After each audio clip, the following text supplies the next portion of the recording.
I'm a camera. Hello, and welcome to Distance learning. week 12. Here we go. Those of you who have me in 153, I know I said it was week 12 there too. It's not. They're in week 11. They're so far behind. So we're going to be talking some more about prep and specs for printing. All of this is connecting with our sort of working with type, working with our final project, which I realize is not, we're not doing like the test strips and all of that stuff, and there's not going to be as much printing building up to that. But the concepts are super important because you're going to be printing stuff throughout the rest of your careers, and understanding how that works and how to do it properly so that you get the result that you want, or even so that when you're sending files to clients so that you can say, yes, you can print this, it will come out this way, it is a big enough file, or no, you cannot use this in that way, that is not going to give you the result that you want, or hey, I can do it, but you're going to need to pay for a rental of this fancier camera or whatever. All that is super, super important.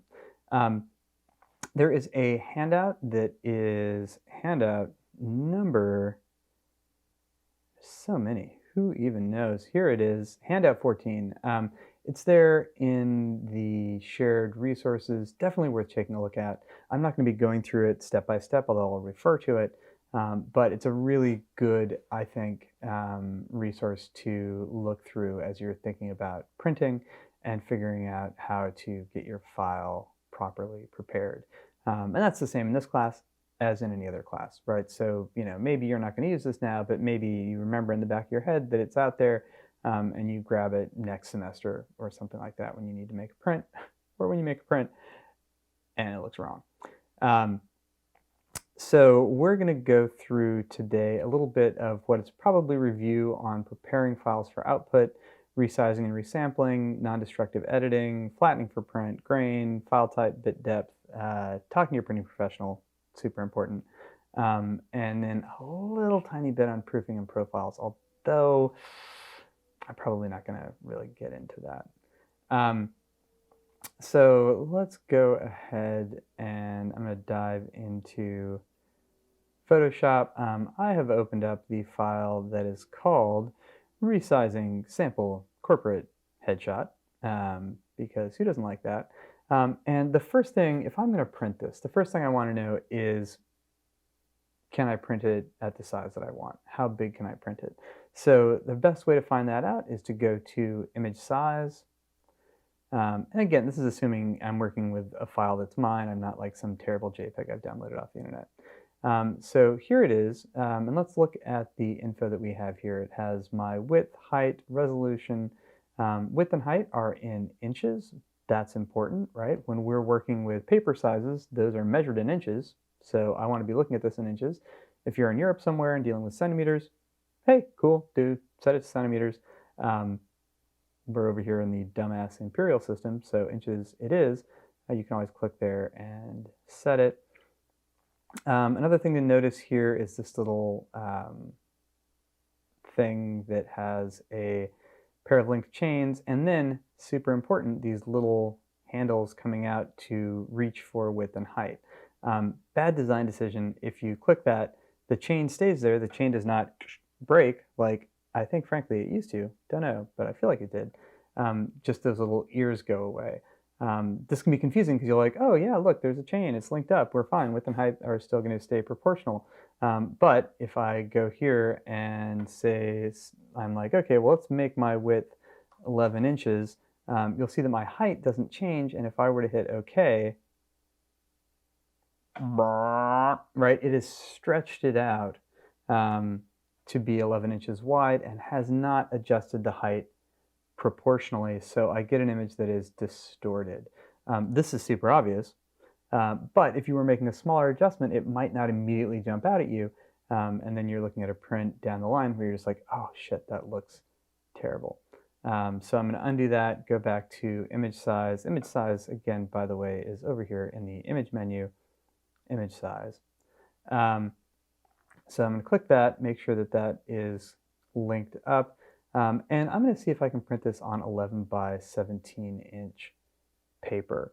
Now to do that, the first thing I want to do is make sure that Resample is unchecked, right? With Resample checked, right, it's just going to make up pixels or throw away pixels as I resize. I don't want that.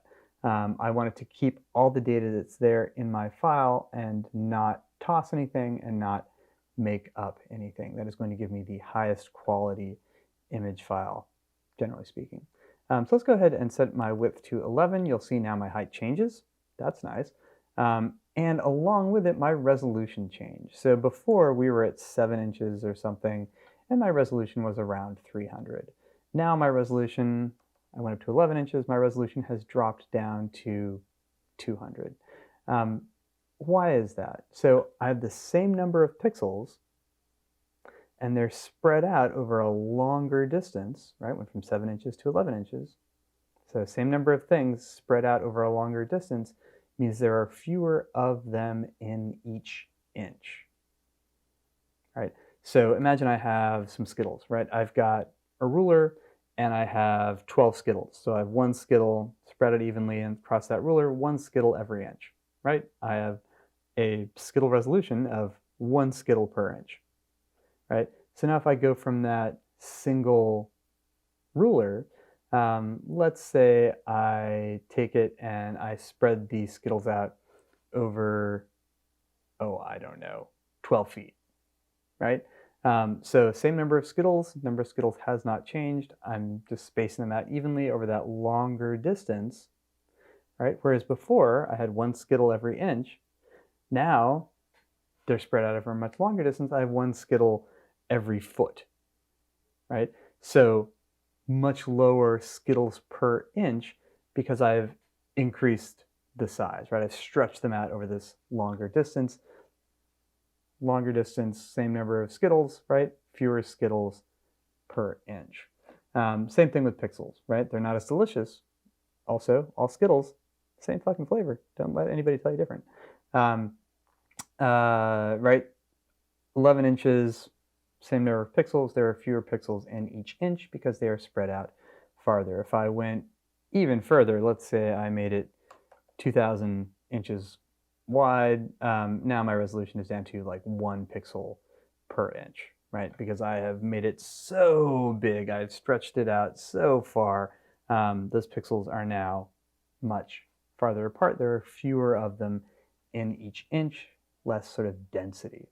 2,000 inches, obviously, that's stupid. But let's go back to 11 inches. So my resolution is 212 pixels per inch. So my goal here was to find out, can I print this? Or can I print this and have it not look like shit? Leaving aside my aesthetics. And the answer is yes, I can print this. We want to have a resolution that ideally is 180 pixels per inch or above, right? 180, maybe 150, but really 180 is sort of the floor, the lowest resolution that we're going to print where it's going to look good, right? Lower than that, and we can start to see sort of like blotchy stuff. We lose some of that detail. 180, really baseline. Above 300 or 360, right? Those pixels are so tightly packed together, you can't really tell the difference if you add more of them. So that's kind of our sweet spot. If you have a resolution that's higher than 360, that's fine. You know, if I go ahead and printed this at 3 inches wide, now my resolution, right, squished everything tighter and tighter together, our resolution is now 778 pixels per inch. That's not going to like suddenly look bad, but I'm not going to be able to see that level of detail. Okay, so we said 11 inches wide, 212 pixels per inch, that's fine. So if I wanted to see what's the biggest I can print it, remember we said that 180 pixels per inch is kind of our limit. So if I just set my pixel count to 180, again, resample is unchecked. So right, I can set my pixels per inch, the density of pixels, to 180, right? And Photoshop is just going to say, okay, well, if I have this many pixels and I have 180 of them each inch, how many inches does that give me? And the answer here is like 13 inches across. So looking at this, I can tell that I could print this at 13 by 19, right? Because I'm 12.978 by 19.467. So 13 by 19 would be the biggest that I could safely print it and not have to worry about my resolution. So that's awesome. Go ahead, and there is another file in there, and it is called something. It is called Rome Miscellaneous 99, featuring this woman here. And go ahead and figure out what the largest size is that you can print it. You can go ahead and tell me the actual specific, if it's like 12.275 by 18.912, whatever that specific number is. Go ahead and figure that out and write it down on a piece of paper because I'm going to have you turn it in a sec. Okay, so if you've got that, go ahead and put it in the Google form that I sent you the link to, and we will keep chugging right along. Just to sort of emphasize the problems with making a big enlargement, and as a reminder of why when we make something smaller, right? If I want to print a smaller scale, smaller size piece of paper, we don't resample, right? I'm going to go walk through this really quickly and follow along, and I'll have you sort of post that up on the Padlets. So this is a file in the sample file. I think it's called like Hannah something or other. And if we zoom in to 100%, right, so we can hit Z on the keyboard and come up here and hit 100, or you can hit, what is it, Command Option, oh, that is not, it's not that, don't hit that, Command Option 0 will get you to zoomed 100%. It's pretty sharp. There's a fair amount of detail on the eyelashes and whatever. So that seems cool. If we wanted to print it, right, we can check that. Going to Image Size, uncheck Resample, and at 180 pixels per inch, I could print this 20 by 30. So that is plenty big. But let's say I'm like, okay, but I'm just printing out like a little, teeny tiny card to give to my model here.